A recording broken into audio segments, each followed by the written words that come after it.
Halo, Assalamualaikum warahmatullahi wabarakatuh. Selamat datang di podcast Overthinking. Untuk kamu yang baru mendengarkan podcast ini, selamat datang ya. Di podcast ini aku pengen berbagi cerita, entah pengalaman pribadi atau hal-hal yang mengenai kegiatan kita sehari-hari atau masa-masa remaja, dewasa yang berikut permasalahannya yang sering kita hadapi. Nanti ada juga beberapa cerita yang nanti aku akan bacakan dari curhatan teman-teman yang kirim ceritanya lewat email atau di kolom komentar di YouTube ini. Malam ini aku pengen sharing bagaimana sih aku bisa sembuh dari anxiety disorder. Jadi aku sembuh dengan cara mandiri. Mungkin ada yang sembuh dengan cara mengunjungi psikolog atau psikiater. Tetapi saat itu aku sembuh dengan cara mandiri, alhamdulillahnya. Udah hampir setahun pertama kali aku mengalami anxiety disorder. Awalnya sih aku terkena panic attack atau serangan panik yang gejalanya dahsyat banget, kayak mau berakhir di dunia ini. Pokoknya kamu yang sudah mengalami panic attack, mungkin aku nggak perlu cerita lagi gimana rasanya. Pokoknya menyeramkan banget. Meskipun hanya beberapa menit aja. Nah, setelah terkena panic attack, aku terkena anxiety disorder atau gangguan kecemasan. Setelah itu, aku takut banget sama kematian. Aku merasa akan berakhir di dunia ini dengan cepat. Kayaknya setiap hari adalah menjelang kematian saat itu. Aku mikirnya kayak gitu, takut kepada suara burung, suara cicak, takut keluar rumah, segala macem lah takutnya. Jantung berdebar, pokoknya gejala-gejala yang umum yang biasanya dirasakan oleh orang-orang yang sedang mengalami anxiety disorder. Awalnya sih aku bingung, aku sakit apa gitu waktu terkena panic attack. Bahkan lucunya aku ketemu sama dokter, kan aku ke dokter. Aku bilang sama dokter, "Dok, kayaknya aku mau meninggal nih. Coba periksa jantung saya," kata aku. Dokternya meriksa tuh dan kata dia aku baik-baik aja. Setelah itu aku dikasih obat asam lambung dan disuruh mengendalikan kecemasan. Nah, di situ aku bingung kan, kecemasan. Aku belum tahu gitu anxiety disorder itu atau gangguan kecemasan itu seperti apa.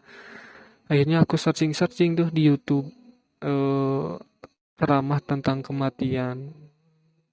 Bagaimana menyikapi takut akan kematian. Nah, aku cari ceramah dan aku bacain di kolom komentar dan akhirnya aku nemu sebuah komentar yang membuka jalan aku untuk menyembuhkan anxiety disorder.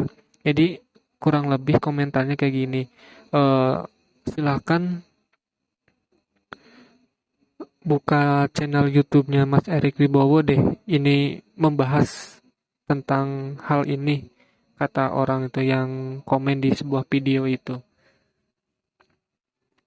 Terus aku cari tuh videonya Mas Erik Wibowo dan ternyata setelah mendengarkan cerita dia, penjelasan dia, akhirnya sama banget yang aku rasain dan aku ikutin tuh step by step dari dia. Mungkin gak semuanya step aku lakukan gitu, entah karena malas atau segala macamnya. Tetapi secara umum aku mengikuti sarannya Mas Erik Wibowo agar sembuh dari anxiety disorder. Jadi aku pokoknya ada beberapa hal yang aku lakukan ketika aku sembuh dari anxiety disorder. Yang pertama, eh, tentunya aku menghindari makanan atau minuman yang menyebabkan asam lambung. Karena kan kamu udah tahu sendiri, asam lambung dan kecemasan itu saling berkaitan. Karena setelah aku baca di salah satu buku, ternyata ada saraf dari lambung kita yang berhubungan yang dengan otak kita, dengan pikiran kita. Di situ aku mulai mempelajari makanan apa aja yang menyebabkan aku kumat asam lambung. Mungkin setiap orang akan berbeda. Makanan dan minuman apa aja yang menyebabkan kambuh asam lambungnya. Kalau aku sih minum es, minum sambal terlalu sering gitu, dan kopi itu. Dan kalau sayuran seperti sawi itu, aku sawi sama kangkung. Pokoknya sayuran yang susah banget dicerna, menyebabkan aku kumat asam lambung. Kan kangkung tuh salah satu sayuran yang sulit dicerna. Jadi perut aku kembung gitu. Setelah kembung, nyambung deh ke kaki, kerasa dingin, sama telapak tangan berasa dingin. Kalau kopi, sambal, gejalanya gitu, perut kembung, terus perasaan gak enak aja, muncul deh kecemasan. Makanya dari itu aku pelajari makanan dan minuman apa aja yang menyebabkan aku kambuh asam lambung. Nah, untuk kamu, boleh kamu pelajari sendiri makanan dan minuman apa aja yang menyebabkan kamu kumat asam lambung. Caranya yaitu makan aja semuanya gitu, semua makanan. Setelah makan satu hal makanan atau sebuah makanan, terus kamu timbul gejala asam lambungnya, berarti itu adalah makanan yang harus kamu hindari terlebih dahulu. Kalau udah sembuh sih, sekarang juga aku makan sambal, minum es, segala macam. Nggak aku pantang lagi. Kalau udah sembuh alhamdulillah, tetapi masih aku kendalikan sih jumlah atau volumenya. Jadi sedikit-sedikit kayak gitu.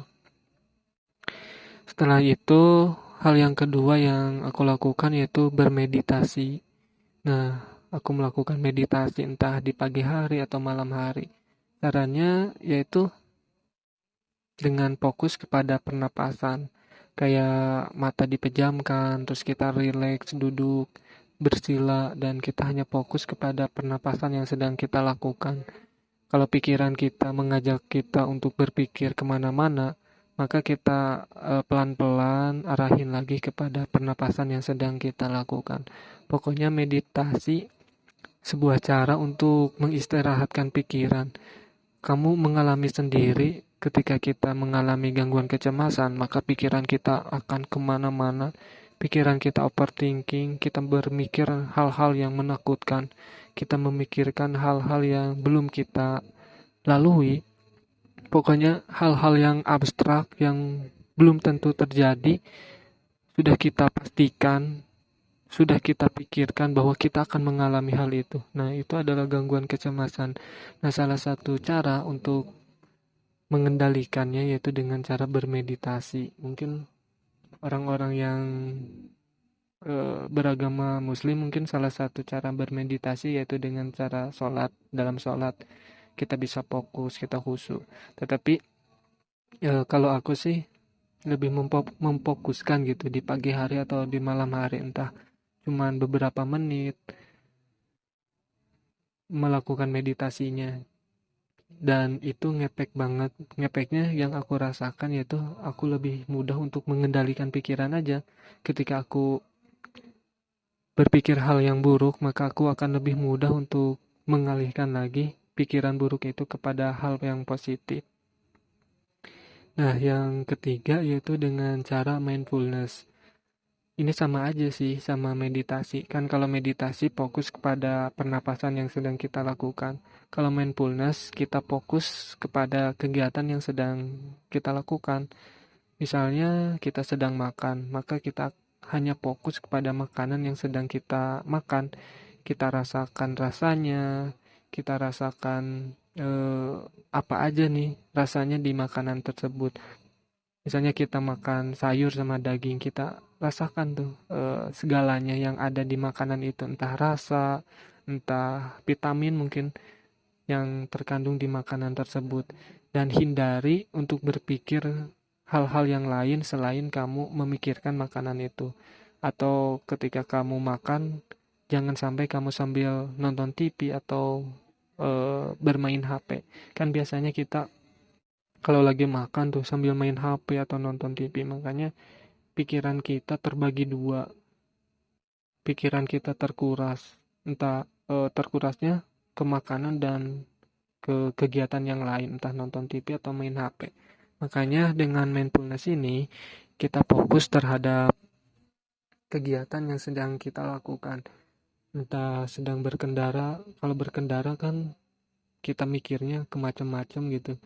Di perjalanan tahu-tahu kita udah sampai aja ke rumah. Nah, pikiran seperti itu kita harus latih, kita harus fokus.